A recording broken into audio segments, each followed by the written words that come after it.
It's believed that Ryan didn't end up winning the show, so he ended up traveling to Las Vegas for a weekend of just partying, and that's actually when he met 28-year-old model Jasmine Fiore.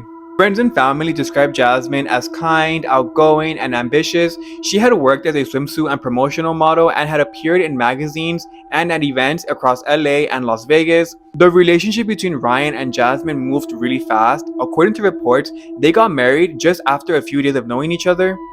And at first, the relationship seemed pretty glamorous, but very quickly the red flags began to show. Family members later said that the relationship became toxic and violent. There were reports of Ryan being controlling, jealous, and violent towards Jasmine. And in June of 2009, police would end up responding to a domestic violence incident involving the couple.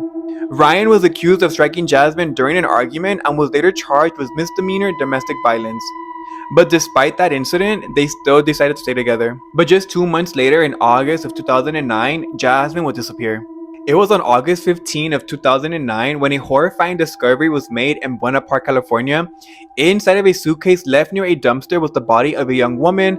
The victim had suffered several injuries, and according to investigators, the killer had removed her teeth and fingerprints in an attempt to prevent identification. However, authorities were later able to identify the victim through the serial numbers on her breast implants, and they discovered that the victim was Jasmine Fiore. Witnesses later stated they seen Jasmine and Ryan out together at a nightclub a few days before the body was discovered. So immediately Ryan became the prime suspect, but by the time investigators publicly announced his name, he was already on the run.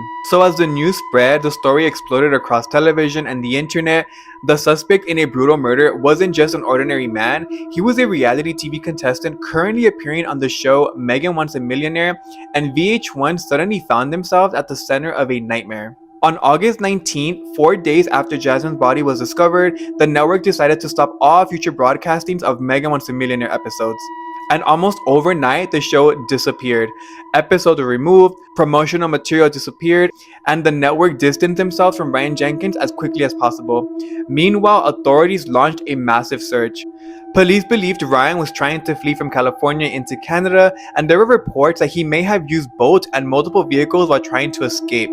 So on August 23rd of 2009, 8 days after Jasmine's body was discovered, Ryan Jenkins was found dead inside a motel room in Hope, British Columbia, Canada.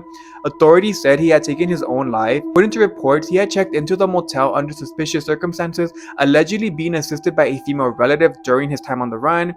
Investigators later discovered a computer containing what was described to be as a suicide note or a last will and testament.